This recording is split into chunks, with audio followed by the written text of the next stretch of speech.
You are welcome to Nitya English Lab. My dear, next part of the passive voice I present here, my dear.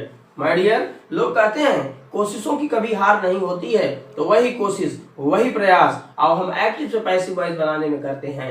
तो my dear, हमने पिछली video में present continuous tense के interrogative sentence को पढ़ा था, लेकिन my dear हम आज की क्लास में और आज की वीडियो में हम प्रेजेंट परफेक्ट टेंस के अफर्मेटिव सेंटेंस को पढ़ेंगे। लेकिन माय डियर, हमने आपको बताया था कि एक्टिव से पैसिव वॉइस बनाने के लिए हम तीन मुख्य कार्य करते हैं या तीन वर्ग करते हैं। पहला वर्ग ऑब्जेक्ट को सब्जेक्ट के स्थान पर ले जाना और सब्जेक्ट को ऑब्जेक्ट के स्थान पर लाना, हेल्पिंग वर्ब का लगाना और क्रिया की थर्ड फॉर्म का लगाना। तो माय डियर, यदि आपका टेंस प्रेजेंट परफेक्ट टेंस में रहता है तो इसमें क्रिया की थर्ड फॉर्म पहले से दी होती है, अर्थात मुझे क्रिया की थर्ड फॉर्म ढूंढने की कोई आवश्यकता नहीं होती है। तो ध्यान देना है। और यह टेंस, चाहे टेंस आपका अफर्मेटिव हो, चाहे टेंस आपका निगेटिव हो, चाहे टेंस आपका इंट्रोगेटिव हो, इस क्रिया की थर्ड फॉर्म में कोई परिवर्तन नहीं होता है। तो माय डियर, जब हम एक्टिव से पैसिव वॉइस बनाते हैं, सबसे पहले ऑब्जेक्ट को सब्जेक्ट के स्थान पर, सब्जेक्ट को ऑब्जेक्ट के स्थान पर, उसके बाद हेल्पिंग वर्ब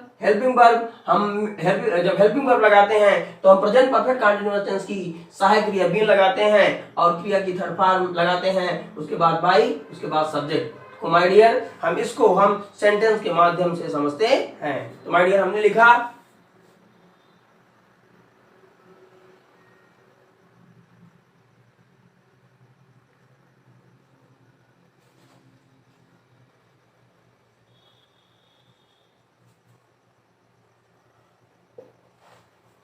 हमने लिखा गरिमा हैज बॉट ए कार। तो हम पहला काम क्या करेंगे, ऑब्जेक्ट को सब्जेक्ट का स्थान पर और सब्जेक्ट को ऑब्जेक्ट का स्थान पर। तो हमने एक कार यहां ले आया, एक कार, उसके बाद गरिमा यहां आई तो हमने क्या लिखा, बाई गरिमा। हमारा एक काम समाप्त हो गया। उसके बाद हम हेल्पिंग वर्ब लिखेंगे, हमने लिखा हैज और अगले टेंस आई क्रिया क्या होगी, बीन। और माय डियर, बार्ड को मैं से सेम कंडीशन में लिखेंगे क्योंकि क्रिया की थर्ड फॉर्म पहले से दी गई है। उसके बाद मैंने लिखा बार्ड।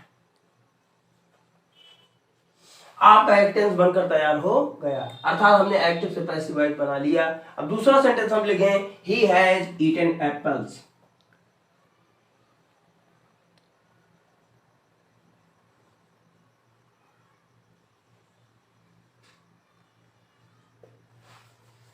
ध्यान देना है, हमने लिखा ही, उसके बाद ये आपका ऑब्जेक्ट एप्पल्स।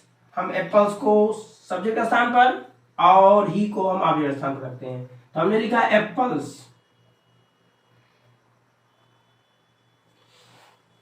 और उसके बाद ही मैं यहां लाया तो हो गया बाई हिम। एक काम मेरा समाप्त हो गया। दूसरा काम, एप्पल्स है माय डियर, या ही सिंगुलर था, हैज लगा था, लेकिन एप्पल्स अब प्लूरल हो गया है। तो माय डियर, हम क्या लिखेंगे यहां पर, है। उसके बाद हम लिखेंगे बीन। उसके बाद माय डियर, क्रिया की थर्ड फॉर्म ईटन। यह भी टेंस आपका बनकर तैयार हो गया। अब तीसरा सेंटेंस लिखेंगे, हमने लिखा आई, जैसे मैंने अगला सेंटेंस लिखा, I have kept my promise.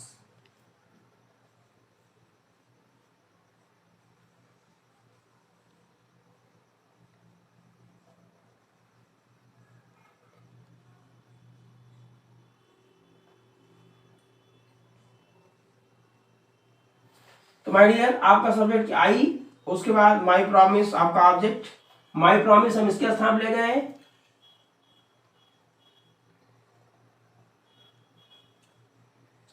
आई यहां आ गया तो हो गया बाई मी। अब माई प्रॉमिस सिंगुलर नंबर, उसके बाद मैंने क्या लिखा यहां पर, हैज। उसके बाद मैंने क्या लिखा यहां पर, केप्ट। नहीं माय डियर, सॉरी, हम यहां पर अगले टेंस आई के लिए बीन लिखना भूलेंगे नहीं। हमने लिखा बीन, उसके बाद हमने यहां पर लिखा क्रिया की थर्ड फॉर्म, हमने लिखा केप्ट। तो क्या लिखा मैंने, my promise has been kept by me. तो कहने का मतलब यह टेंस मेरा बनकर तैयार हो गया। तो हमने क्या लिखा, my promise has been kept by me. अगला सेंटेंस लिखते हैं, हमने लिखा अगला सेंटेंस सी। हमने लिखा, जैसे माय डियर, हमने लिखा she had finished her one. She has